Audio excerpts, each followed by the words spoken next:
अकारबोस के बारे में हम ये बात पढ़ चुके हैं कि अकारबोस क्या करती है, हमारे पास इंटेस्टाइन में काम करती है। ठीक है, हमारे पास इंटेस्टाइन का स्टार्टिंग का हिस्सा जो कि ड्यूटेनियम था, वहाँ पर एंजाइम को ब्लॉक करी थी।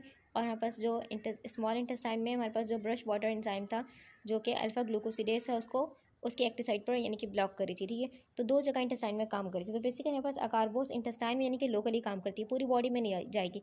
यानी कि इंटेस्टाइन से खून में जो आम दवाइयाँ जाती हैं ये उस तरीके से खून में नहीं जाएगी। ठीक है, ये कॉम्प्लेक्स मॉलिक्यूल होता है, बड़ा सा मॉलिक्यूल होता है कार्बोस का, यानी कि जो अल्फा ग्लूकोसिडेस इनहिबिटर है। ये सारी किसी भी अल्फा ग्लूकोसिडेस इनहिबिटर की बात करें, चाहे हम बात करें वोगलीबॉस की बात करें या कार्बोस की बात करें या मैग्लीटोल की बात करें, तीनों बेसिकली खून में नहीं जाती।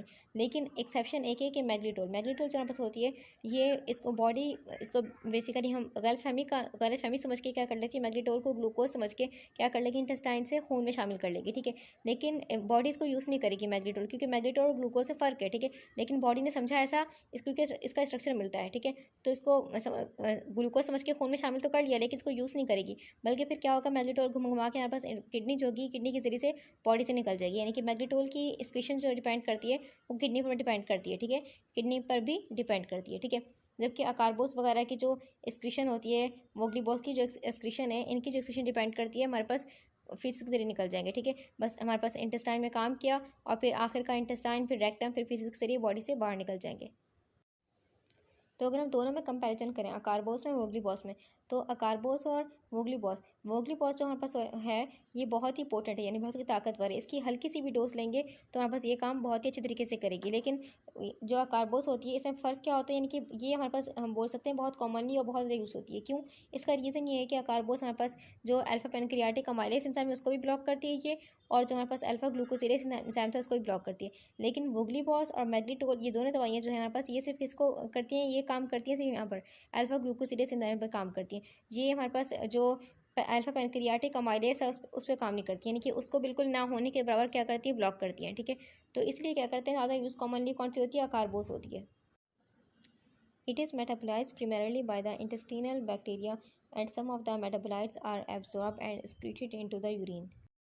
अब ये हम डिस्कस कर चुके हैं कि हमारे पास जो अकारबोस होती है, ठीक है, ये बहुत ही कम क्वांटिटी में कहा जाएगी, इंटेस्टाइन से खून में जाएगी बहुत ही कम। ठीक है, वोगलीबॉस जो होती है ये उससे भी कम क्वांटिटी में खून में जाएगी। ठीक है, वोगलीबॉस की वैसे भी बहुत ही कम क्वांटिटी लेते हैं और बहुत ही कम क्वांटिटी वो अच्छा काम करती है, यानी कि बहुत ही पोटेंट होती है। ठीक है, तो ये बात क्लियर होगी। फिर आगे यहाँ पर लिखा हुआ है कि हमारे पास के मेटाबोलाइजेशन इसकी होती है, कौन करता है, इंटेस्टाइन में हमारे पास इंटेस्टाइन।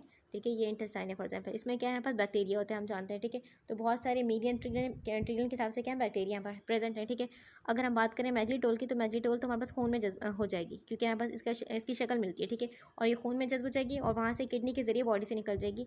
ठीक है, लेकिन अकारबोस और वोगलीबॉस जो है, ठीक है, पहले वोगलीबॉस को देख लेते हैं। वोगलीबॉस हमारे पास जो है ये भी इंटेस्टाइन में आई, लेकिन इसकी क्वांटिटी बहुत ही कम होती है, बहुत ही कम क्वांटिटी होती है। ठीक है, और बहुत ही कम क्वांटिटी में ये खून में जाएगी। ठीक है, और वैसे भी इसकी क्वांटिटी बहुत ही कम होती है। तो जो बैक्टीरिया होते हैं उनको बहुत ही कम मेहनत करनी पड़ती है इसको तोड़ने के लिए, यानी कि इसको ना होने के बराबर मेहनत करनी पड़ती है। अब बात करते हैं अकारबोस की, जो कि असल हमारे पास है। ठीक है, अब अकारबोस इंटेस्टाइन में, ठीक है, अकारबोस हमारे पास इतनी पोटेंट नहीं है एज कम्पेयर टू वोगलीबॉस। ठीक है, अकारबोस की अच्छी खासी क्वांटिटी इंटेस्टाइन में है। ठीक है, और बहुत ही लेस क्वांटिटी कहाँ जाएगी, खून में शामिल होगी। ठीक है, अच्छा, हमारे पास इसकी अच्छी खासी क्वांटिटी कहाँ है, इंटेस्टाइन में। तो बैक्टीरिया क्या करेंगे, इसे बैक्टीरिया को भी जिंदा रहने के लिए चाहिए होती है एनर्जी। ठीक है, अकारबोस का जो स्ट्रक्चर है वो कार्बोहाइड्रेट टाइप का है। ठीक है, तो बैक्टीरिया क्या करेंगे, इसको यूज़ करेंगे, क्या करेंगे, इसको यूज़ करेंगे, इसको ईट करेंगे। ठीक है, जब इसको ईट करेंगे तो बदले में क्या होगा, बदले में कुछ चीज़ें बनेंगी। क्या बनेगा, कार्बन डाइऑक्साइड बनेगा हमारे पास, हाइड्रोजन बनेगा और मीथेन वगैरह गैसेस बनेगी। ठीक है, यानी कि बैक्टीरिया इंटेस्टाइन में जो पड़ी हुई स्टार्च है, जो पड़ी हुई कॉम्प्लेक्स कार्बोहाइड्रेट है, उसको भी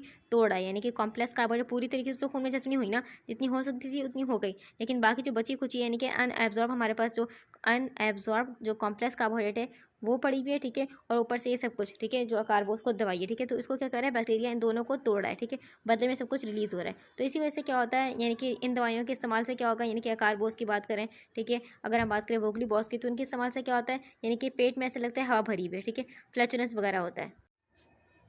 On the other hand, meglitol is very well absorbed but has no systemic effect. It is excreted unchanged by the kidney. वही बात लिखी हुई है कि मेग्लीटोल हमारे पास जो होती है ये हमारे पास इंटेस्टाइन से जज्ब होगी खून में, और बिल्कुल हमारे पास वैसे ही इसको बॉडी यूज़ नहीं करेगी। कहाँ से निकल जाएगी, किडनी के जरिए निकल जाएगी। इसका सेम जो केमिकल स्ट्रक्चर था वैसे ही केमिकल स्ट्रक्चर रहेगा, इसको बॉडी मेटाबोलाइज नहीं करती।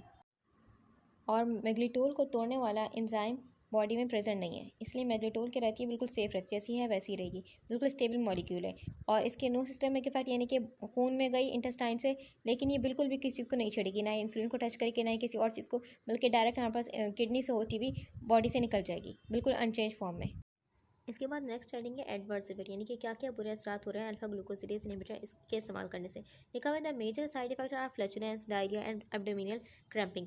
हमें डिस्कस कर चुके हैं फ्लैचुलेंस, यानी कि जो ऐसे लगेगा पेट में हवा भरी हुई है। कैफियत क्यों हो रही थी, क्योंकि हमारे जब इंटेस्टाइन में बैक्टीरिया क्या कर रहे थे, ईट कर रहे थे, खा रहे थे जो दवाई थी इसको, अल्फा ग्लूकोसिडेज इनहिबिटर को, इसको, और जो इंटेस्टाइन में पड़ी हुई थी हमारे पास कॉम्प्लेक्स कार्बोहाइड्रेट, इन दोनों को ईट कर रहे थे, बदले में क्या करते, कुछ गैसेस निकाल रहे थे। ठीक है, जैसे कि यहाँ पास बात की हमने हाइड्रोजन, मीथेन वगैरह। ठीक है, तो एक गैस वाली कैफियत पैदा हो रही थी, तो इसीलिए क्या होता है, पर्सन को लग रहा था कि पेट में हवा भरी हुई, इसको हम कहते हैं फ्लैचुलेंस। ठीक है, डायरिया ये क्यों होता है, क्योंकि एक बहुत ही इंपॉर्टेंट रूल है हमारे पास कि जहाँ पर हमारे पास ज़्यादा शुगर होगी, ज़्यादा शुगर होगी या फिर ज़्यादा हमारे पास सॉल्ट होगा, ठीक है, तो उस एरिया में क्या होगा, पानी खुद ब खुद खींचा चलाएगा। ठीक है, इसको हम कहते हैं बेसिकली ऑस्मोटिक। ठीक है, अब क्योंकि ये दवाइयाँ क्या करिए, इंटेस्टाइन में जो कॉम्प्लेक्स कार्बोहाइड्रेट बेसिकली यहाँ पास शुगर की किस्में हैं। ठीक है, तो यानी कि शुगर की उसमें आती हैं। ठीक है, तो यहाँ पास कॉम्प्लेक्स कार्बोहाइड्रेट इंटेस्टाइन में पड़ी हुई है। ठीक है, ऊपर से कार्बोस वगैरह ये भी हमारे पास कार्बोहाइड्रेट के अंडर ही आते हैं। ठीक है, तो हमारे पास ये भी है, और ऊपर से इंटेस्टाइन में कार्बोहाइड्रेट पड़ी हुई है। तो होगा क्या, हमारे पास जो इंटेस्टाइन के बाहर यानी कि खून में जो पानी है,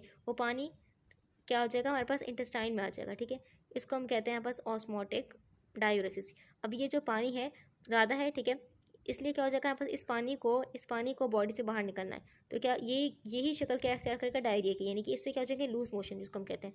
एब्डोमिनल क्रैम्पिंग क्यों हो रही है, क्योंकि एक तो पानी ज़्यादा इंटेस्टाइन में, सेकंड चीज़ क्या है कि ऊपर से गैसेस बनी हुई है, इसमें हमारे पास हाइड्रोजन है, मीथेन वगैरह गैसेस हैं। ठीक है, तो ये दो कंडीशन मिलकर क्या करेंगे, यहाँ पास जो इंटेस्टाइन है, अब इंटेस्टाइन की जो वॉल्स हैं वो स्ट्रेच हो गई। ठीक है, इंटेस्टाइन की वॉल क्या हो गई, स्ट्रेच, क्योंकि पानी भरा ऊपर से गैसेस वगैरह हैं। ठीक है, तो इंटेस्टाइन की वॉल के ऊपर जो नर्व्स थी, वो नर्व्स क्या करेंगी, इस सिग्नल को रिसीव करेंगी, ऐसे दर्द का सिग्नल, ऐसे लगेगा पेन हो रहा है। ठीक है, तो दर्द फील होगा। ठीक है, पेन के सिग्नल इसको रिसीव करेंगी। ठीक है, अच्छा, और एक और चीज़ लिखी हुई थी हमारे पास कि जो इंटेस्टाइन की मूवमेंट हो, जिसको हम कहते हैं पेरिस्टालसिस। ठीक है, वो भी क्या हो जाएगी, तेज़ हो जाएगी, क्योंकि पानी ज़्यादा है, ऊपर से गैसेस भरी में, तो पेरिस्टालसिस भी क्या हो जाएगी, इसकी स्पीड तेज़ हो जाएगी। इसलिए क्या लगता है कि पेट में मरोड़ उठ रही है, इसको हम कहते हैं क्रैम्पिंग। ठीक है, patients with inflammatory bowel disease, colonic ulceration और intestinal obstruction should not use these drugs।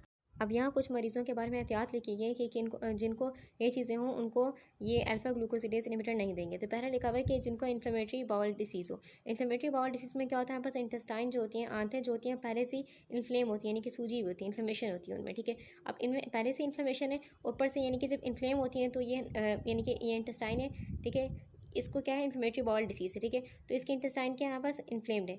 अब ये इन्फ्लेम यानी कि सूजी में, तो इनमें बेसिकली ऐसी हालत होती है कि जो पानी बाहर है वो पानी अंदर आ जाता है, यानी कि इनके इंटेस्टाइन में पानी अंदर आ जाता है। ठीक है, और एक और चीज़ क्या होती है कि जब इनकी इंटेस्टाइन की वॉल्स क्या है, इन्फ्लेम है, तो जो खाना होता है उसी तरीके से डाइजेस्ट नहीं हो पाता, हजम नहीं हो पाता। ठीक है, क्योंकि इनकी इंटेस्टाइन की वॉल क्या है, इन्फ्लेम्ड है। ठीक है, तो अनएब्जॉर्ब खाना जो होता है यहाँ पास, ये गैस पैदा करता है। ठीक है, वही बात कि बैक्टीरिया प्रेजेंट है इंटेस्टाइन में, बैक्टीरिया क्या करेंगे, इस अनएब्जॉर्ब खाने को तोड़ने की कोशिश करेंगे, बदले में क्या होती है, गैसेस वगैरह रिलीज होगी। तो ऐसे मरीजों में क्या होता है, हल्का फुल्का खाना खाने से भी उनको फ्लैचुलेंस होती है, यानी कि उनके पेट में से लगता है गैस भर रही है। ठीक है, तो इन मरीजों में अगर हम कार्बोस यानी कि कोई अल्फा ग्लूकोसिडेज इनहिबिटर इस्तेमाल करेंगे तो क्या होगा, ये कंडीशन और मजीद वर्स हो जाएगी, यानी कि उनमें गैस वाली कंडीशन मजीद वर्स हो जाएगी, यानी कि उनमें फ्लैचुलेंस ज़्यादा हो जाएगी, डायरिया भी होगा उनमें, और उनमें एब्डोमिनल क्रैम्पिंग भी ज़्यादा हो जाएगी।